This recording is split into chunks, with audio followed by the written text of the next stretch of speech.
Bismillahirrahmanirrahim. Assalamualaikum warahmatullahi wabarakatuh. Selamat pagi Pak Budi dan teman-teman sekalian yang kami hormati.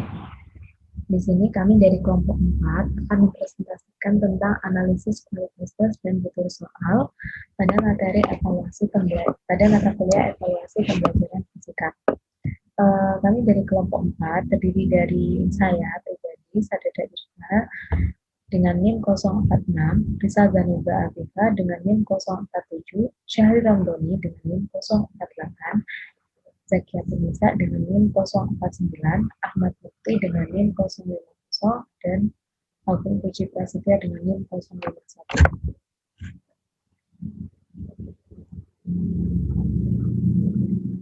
Baik, sebelum kita mulai, alangkah baiknya kita mulai dengan bacaan doa terlebih dahulu. Di sini teman-teman bisa membaca dalam hati. Langsung saja untuk analisis kualitas tes. Analisis kualitas tes ini merupakan suatu tahap yang untuk mengetahui derajat kualitas tes, baik tes secara menyeluruh maupun butir soal yang menjadi bagian tes tersebut. Nah, dalam analisis kualitas tes ini, kami membagi ada 2 kegiatan belajar, yaitu analisis kualitas tes dan analisis kualitas butir soal. Yang pertama yaitu kegiatan belajar 1. Alat ukur yang digunakan untuk mengukur kualitas tes adalah validitas, reliabilitas, dan juga kepraktisan.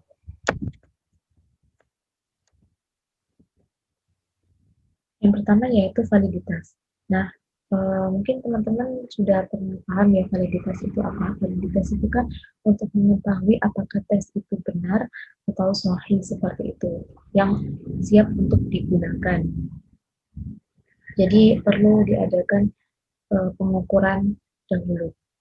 Nah, validitas ini menurut Thorndike dan H.P. Hagen ada 2 unsur, yaitu validitas menunjukkan suatu derajat dan validitas yang dihubungkan dengan suatu putusan atau tujuan yang spesifik.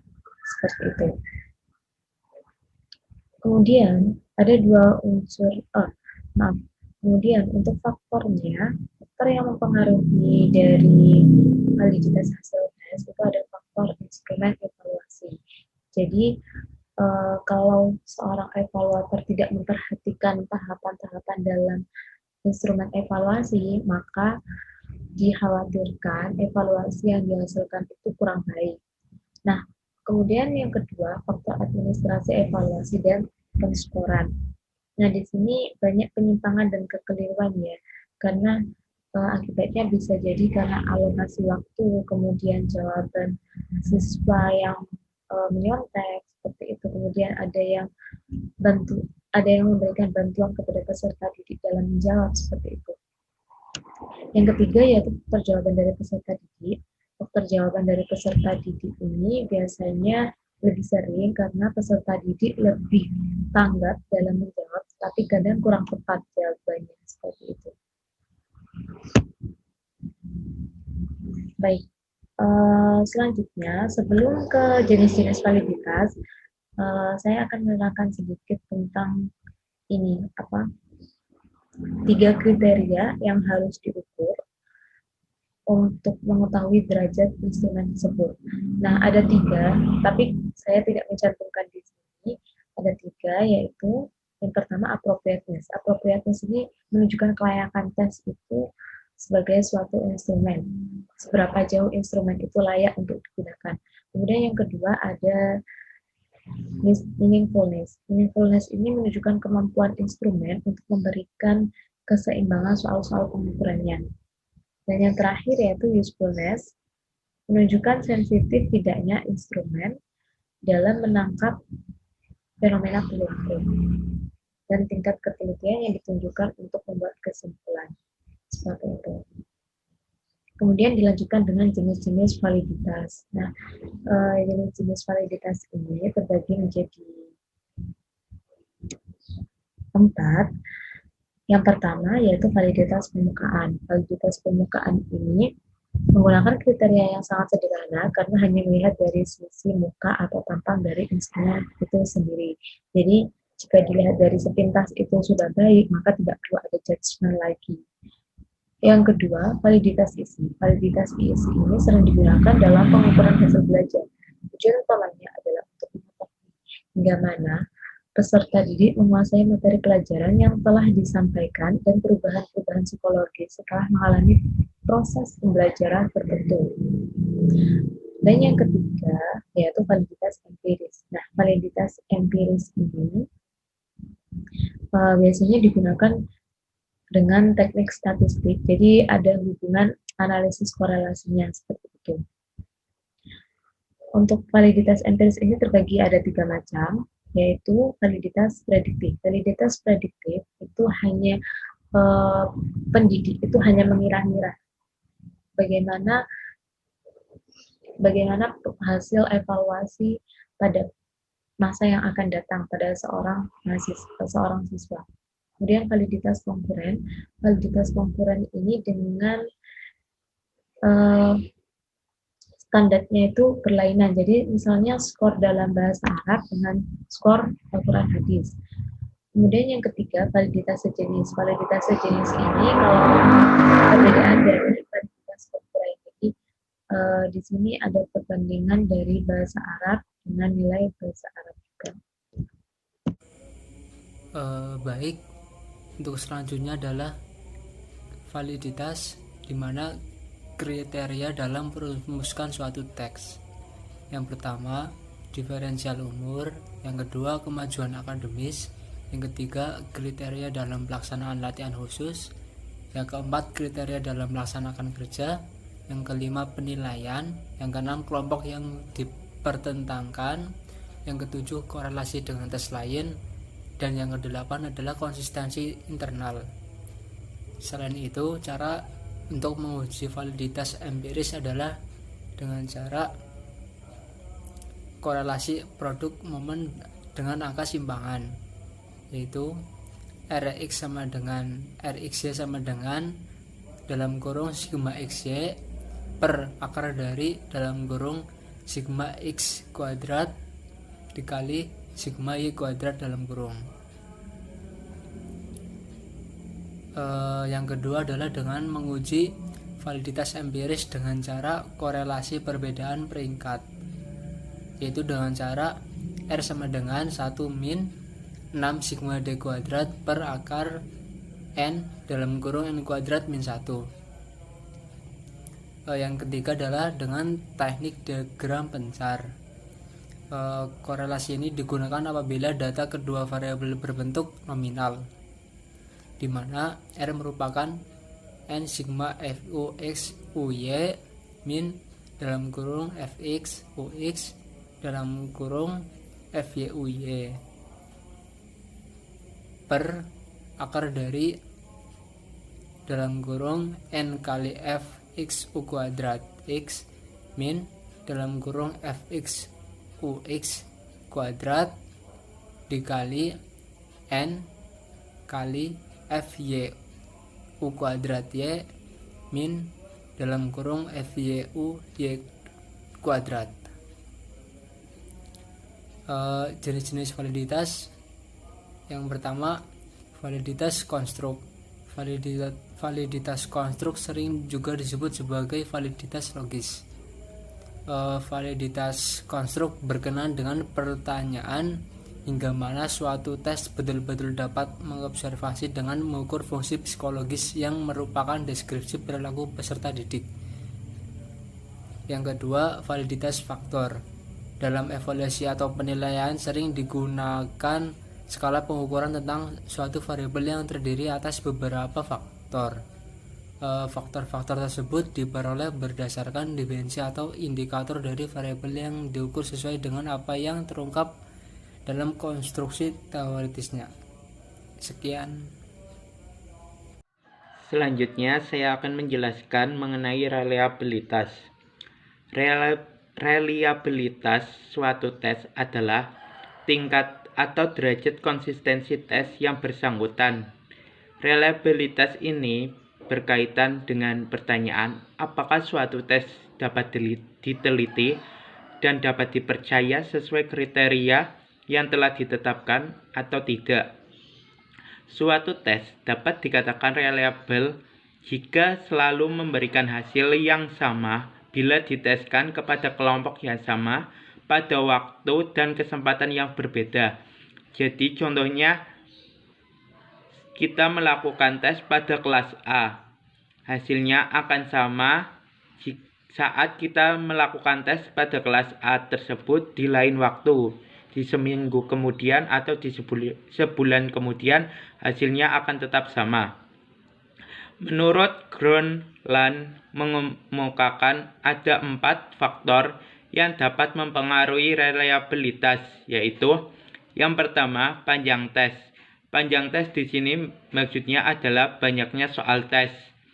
Semakin panjang suatu tes, akan semakin tinggi tingkat reliabilitas tes tersebut. Karena semakin banyak soal, maka akan semakin banyak sampel yang diukur, dan proporsi jawaban yang benar semakin banyak, sehingga faktor tebakan akan semakin rendah. Contohnya, jika soal tersebut banyak soal, tes tersebut banyak soal, itu tebakan-tebakan siswa yang menjawab akan rendah karena banyak pilihan dan proporsi jawaban yang benar akan lebih banyak dibandingkan soal yang lebih sedikit. Yang kedua yaitu sebaran skor. Besar sebaran skor akan membuat tingkat reliabilitas menjadi lebih tinggi karena koefisien reliabilitas yang lebih besar diperoleh ketika peserta didik tetap pada posisi yang relatif sama dalam satu kelompok pengujian ke pengujian berikutnya. Dengan kata lain, peluang selisih dari perubahan posisi dalam kelompok dapat memperbesar koefisien reliabilitas.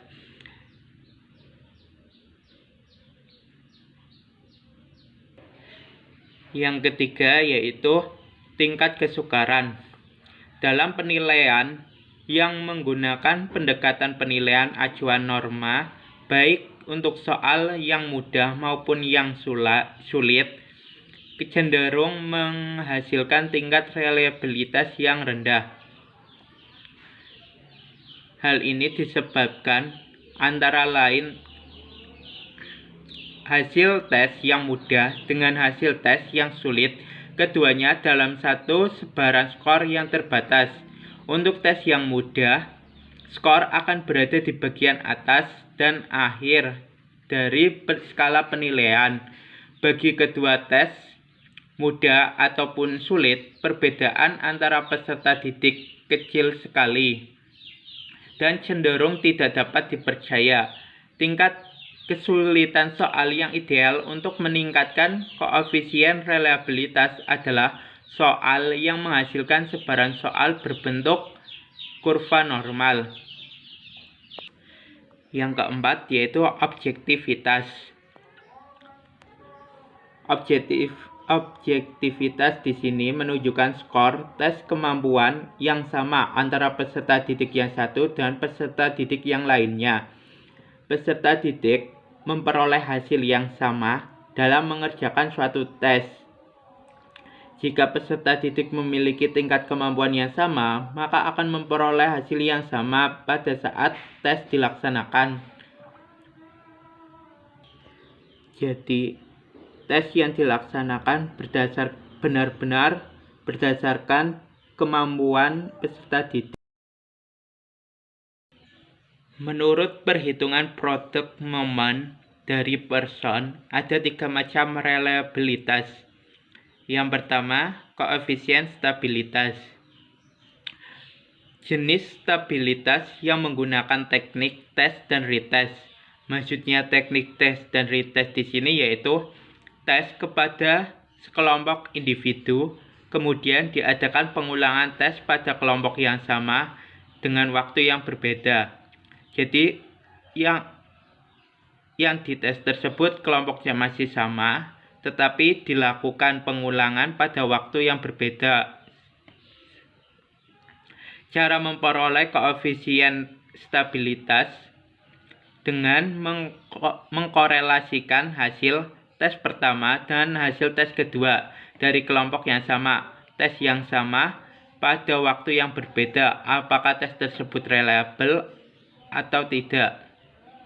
Selanjutnya, yang kedua yaitu koefisien ekuivalen.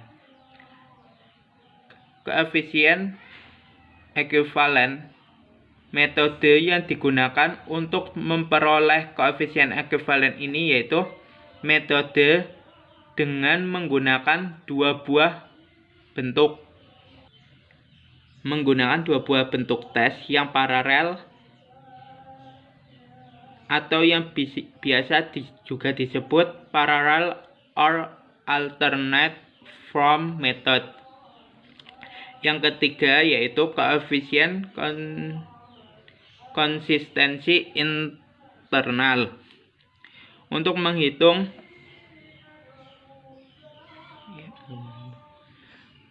koefisien konsistensi internal adalah reliabilitas yang didapat dengan jalan mengkorelasikan dua buah tes dari kelompok yang sama tetapi diambil dari butir-butir nomor genap untuk tes yang pertama dan butir-butir ganjil untuk tes yang kedua.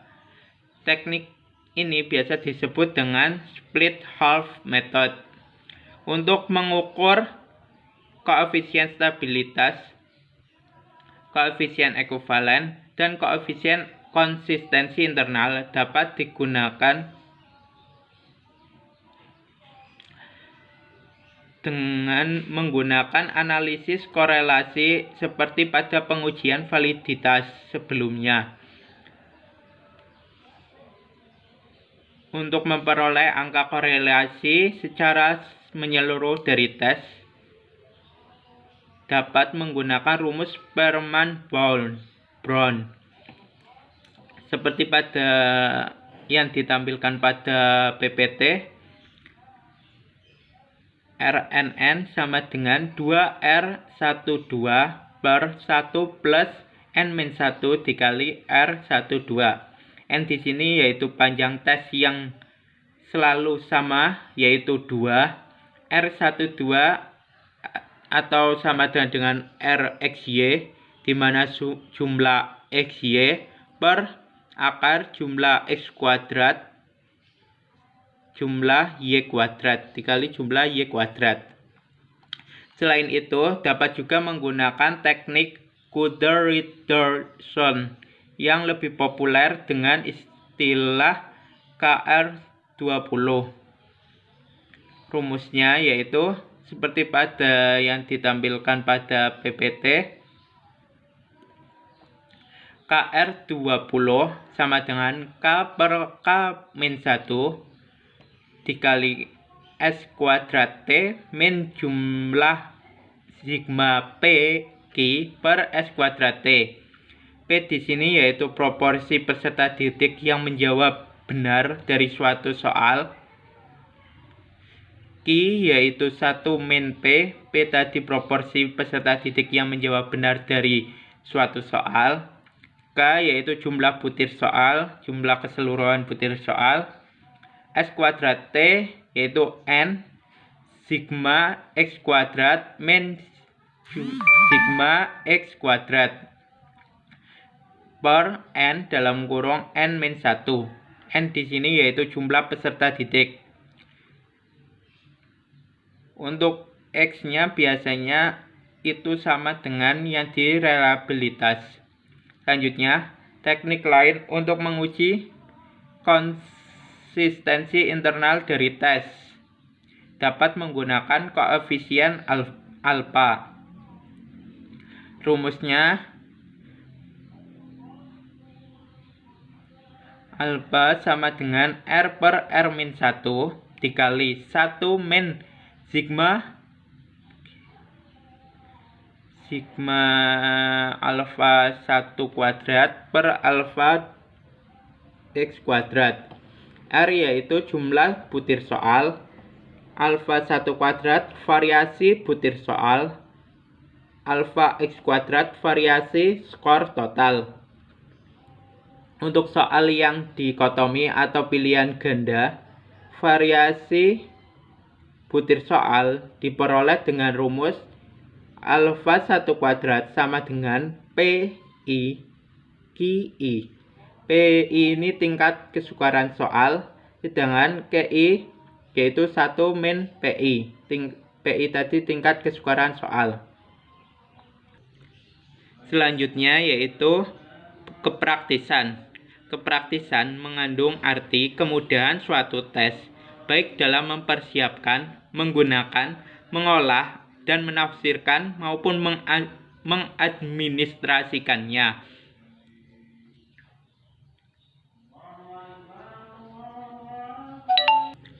Menurut Dimyati dan Mujiono, faktor-faktor yang mempengaruhi kepraktisan instrumen evaluasi meliputi yang pertama kemudahan mengadministrasikannya.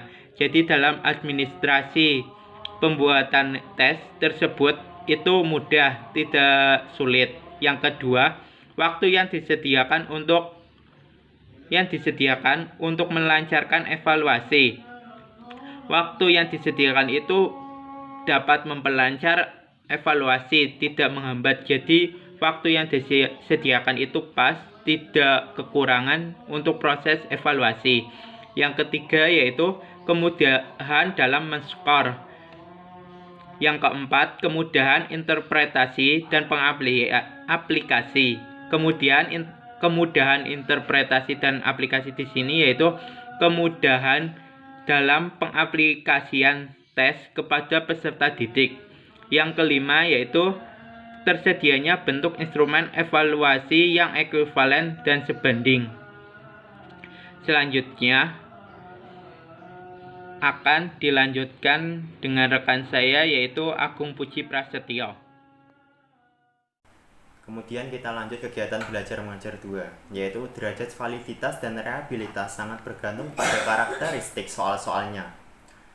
Terdapat 4 jenis perhitungan dalam menganalisis butir soal. Sebelumnya perkenalkan nama saya Agung Puji Prasetyo, NIM 19080666051. Analisis kualitas butir soal. Analisis kualitas butir soal sendiri dibagi menjadi 2, yaitu tingkat kesukaran soal dan daya pembeda. Yang pertama yaitu tingkat kesukaran soal. Perhitungan tingkat kesukaran soal adalah pengukuran seberapa besar derajat kesukaran soal. Suatu soal hendaknya tidak terlalu sukar dan tidak terlalu mudah, artinya seimbang atau proporsional. Menghitung tingkat kesukaran soal bentuk objektif dapat menggunakan rumus yaitu TK sama dengan WL plus WH per NL plus NH kali 100%, di mana TK yaitu tingkat kesukaran soal sendiri, WL sama dengan jumlah peserta didik yang menjawab salah dari kelompok bawah, WH yaitu jumlah peserta didik yang menjawab dari kelompok atas, NL yaitu jumlah kelompok bawah, dan NH yaitu jumlah kelompok atas. Langkah-langkah dalam menentukan tingkat kesukaran soal. Yang pertama yaitu menyusun lembar jawaban peserta didik dari skor tertinggi sampai skor terendah.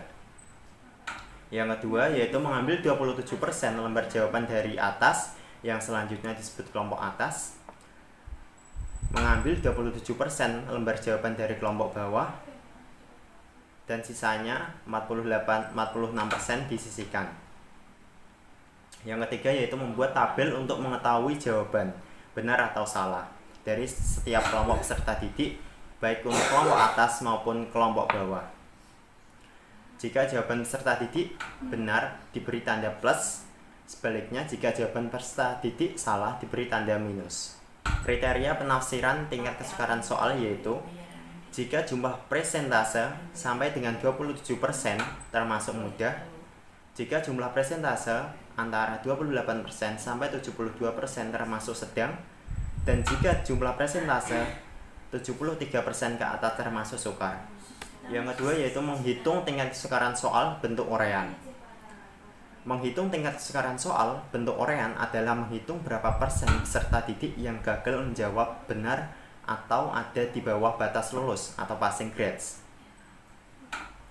Tingkat kesukaran soal bentuk uraian yaitu jika jumlah peserta didik yang gagal mencapai 27% termasuk soal yang mudah, jika jumlah peserta didik yang gagal antara 28% sampai dengan 72% termasuk sedang, jika jumlah peserta didik yang gagal 72% ke atas termasuk sukar. Yang kedua yaitu daya pembeda. Daya pembeda yaitu pengukuran sejauh mana suatu butir soal mampu membedakan peserta didik yang sudah menguasai kompetensi dengan peserta didik yang belum atau kurang menguasai kompetensi berdasarkan kriteria tertentu. Rumus daya pembeda yaitu dP sama dengan WL min WH per N, di mana dP yaitu daya pembeda sendiri, WL sama dengan jumlah peserta didik yang gagal dari kelompok bawah, WH yaitu jumlah peserta didik yang gagal dari kelompok atas, dan N yaitu jumlah sampel. Jumlah sampel dapat diketahui dengan rumus 27% kali N. N di mana N yaitu jumlah peserta didik. Kriteria daya pembeda 0,40 sampai ke atas merupakan item yang sangat bagus, 0,30 sampai 0,39 cukup bagus, 0,20 sampai 0,29 item marginal, dan 0,19 ke bawah yaitu item yang sangat kurang. Kemudian yaitu langkah-langkah menghitung signifikasi daya pembeda dari setiap soal. Yang pertama yaitu menghitung signifikasi daya pembeda bentuk soal objektif. Yang kedua yaitu membuat tabel persiapan. Yang ketiga yaitu menghitung jumlah peserta didik yang gagal dari kelompok bawah atau WL, dan menghitung jumlah peserta didik yang gagal pada kelompok atas atau WH. Mengurangkan hasil dari jumlah peserta didik kelompok bawah dikurangi jumlah peserta didik yang gagal dari kelompok atas. Kemudian menambah hasil WL dengan hasil WH. Kemudian yang terakhir yaitu membandingkan nilai WL dan WH dengan nilai tabel signifikasi daya pembeda. Kemudian yaitu menghitung signifikasi daya pembeda soal bentuk urean. Teknik yang digunakan untuk menghitung daya pembeda soal bentuk urean yaitu T sama dengan rata-rata dari kelompok atas dikurangi rata-rata dari kelompok bawah dibagi akar jumlah kuadrat deviasi individual dari kelompok atas ditambah jumlah kuadrat deviasi individual dari kelompok bawah dibagi dengan N dalam kurung N-1. Oke, terima kasih kepada Mas Agung. Selanjutnya saya akan menjelaskan tentang analisis pengecoh soal. Soal bentuk pilihan ganda memiliki alternatif jawaban atau opsi yang merupakan pengecoh. Butir soal yang baik, pengecohnya akan dipilih secara merata oleh peserta didik yang menjawab salah. Sebaliknya, butir soal yang kurang baik, maka pengecohnya akan dipilih secara tidak merata. Untuk menentukan indeks pengecoh, kita dapat menggunakan rumus IP sama dengan P dibagi N dikurangi B dibagi N kurangi 1 dikali 100%, di mana P adalah jumlah peserta didik yang memilih pengecoh dibagi N sama dengan adalah jumlah peserta didik yang ikut tes, B adalah jumlah peserta didik yang menjawab benar pada setiap soal, N adalah jumlah opsi, dan 1 adalah bilangan tetap, lalu dikali dengan 100%. Jika semua peserta didik menjawab benar pada butir soal tertentu atau sesuai kunci jawaban, maka IP sama dengan 0, yang berarti soal tersebut jelek. Dengan demikian, pengecoh tidak berfungsi. Kita akan masuk ke contoh kasusnya.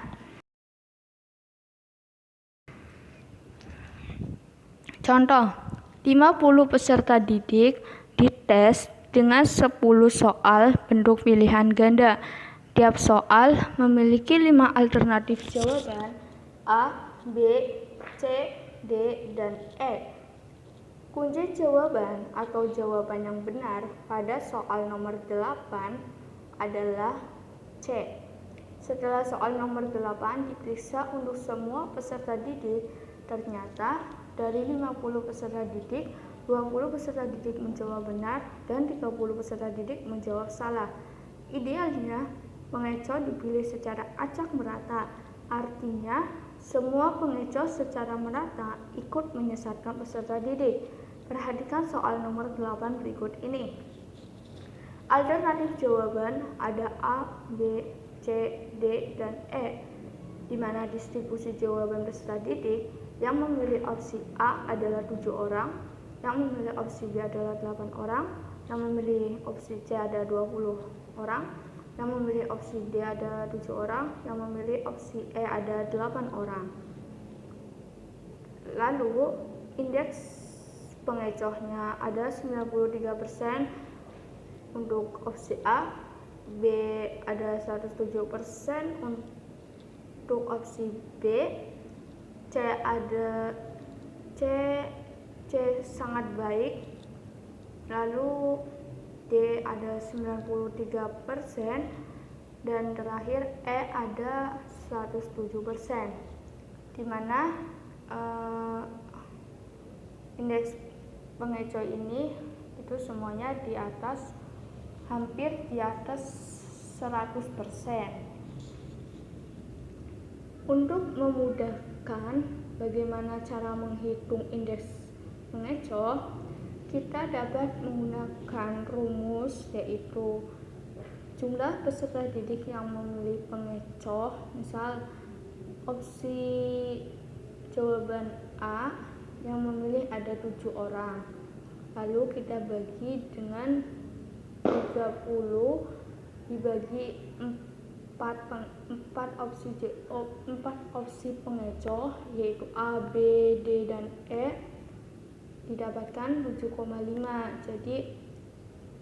Jadi 7 dibagi 7,5 dikali 100%, maka akan menghasilkan 93%. Itu juga berlaku untuk opsi B, untuk opsi C, untuk opsi D, dan untuk opsi E. Keterangan kualitas pengecoh bisa kita lihat pada keterangan, di mana bintang 2 itu ada kunci jawaban, plus 2 ada sangat baik, plus 1 baik, tanda garis yang pendek itu kurang baik, dan tanda garis yang agak panjang itu jelek, serta garis 2 itu sangat jelek, garis putus itu sangat 2 itu sangat jelek. Pada contoh di atas, IP butir A, B, D, dan E adalah 93%, 107%, 93%, dan 107%. Semuanya dekat dengan angka 100, sehingga soal sangat baik, sebab semua pengecoh itu berfungsi. Adapun kualitas pengecoh berdasar indeks pengecoh adalah sangat baik, dengan IP di antara 76% sampai 125%, baik ada 51% sampai 75%, atau 125% sampai 150%, kurang baik ada 26% sampai 50%, atau 151% sampai 175%. Jelek ada 0 sampai 25%, atau 176% sampai 200%. Sangat jelek lebih dari 200%. Nah, untuk lebih mudahnya kalian mungkin nanti akan mempraktekannya sendiri. Kenapa indeks pengecohnya itu di atas 100% semua? Itu kalian akan melakukan analisis secara langsung ketika kalian sudah menjadi pendidik. Oke, sekian dari saya. Selanjutnya ada materi uji homogenitas yang akan disampaikan oleh rekan saya, yaitu Agung Puji Pangestu. Analisis homogenitas soal. Homogenitas diketahui dengan menghitung koefisien korelasi antara skor tiap butir dengan skor total. Butir soal dikatakan homogen apabila koefisien korelasinya sama atau di atas batas signifikasi. Sebaliknya, butir soal dikatakan tidak homogen apabila jika koefisien korelasinya negatif atau lebih kecil dari batas signifikasi. Butir soal tidak homogen kemungkinan besar mengukur aspek lain di luar materi atau bahan yang diajarkan karena tidak sesuai dengan kompetensi yang ditetapkan. Butir soal yang demikian sebaliknya direvisi atau dibuang atau tidak dipergunakan. Yang selanjutnya yaitu efektivitas fungsi opsi. Untuk mengetahui apakah suatu fungsi opsi atau alternatif jawaban dari setiap soal berfungsi secara efektif atau tidak, kita dapat menggunakan langkah-langkah seperti menentukan jumlah peserta didik, menentukan jumlah sampel baik untuk kelompok atas maupun kelompok bawah, yaitu 27% kali N. Yang selanjutnya itu membuat tabel pengujian efektivitas fungsi opsi. Terus menghitung jumlah alternatif jawabannya yang dipilih peserta didik, baik untuk kelompok atas maupun kelompok bawah. Nah, menentukan efektivitas fungsi opsi itu ada beberapa kriteria.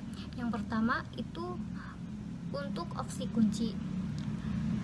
Jumlah peserta kelompok atas dan kelompok bawah itu berada di antara 25% sampai 75%. Rumusnya itu sigma PKA plus sigma PKB per N1 plus N2 dikali 100%. Jumlah yang kedua itu jumlah pemilih kelompok atas harus lebih besar daripada jumlah pemilih kelompok bawah. Yang kedua yaitu opsi pengecoh. Jumlah untuk opsi pengecoh itu jumlah pemilih kelompok atas dan kelompok bawah tidak kurang dari 25% dan jumlah pemilih kelompok bawah harus lebih besar daripada jumlah pemilih kelompok atas. Terima kasih. Baik, sekian dari presentasi kami. Apabila ada kekeliruan ataupun kesalahan, itu murni dari kami. Semuanya kebaikan juga berasal dari Allah. Sebelum kita tutup, hendaknya kita berdoa terlebih dahulu dalam menyelesaikan pembelajaran ini. Kurang lebihnya kami mohon maaf. Wassalamualaikum warahmatullahi wabarakatuh.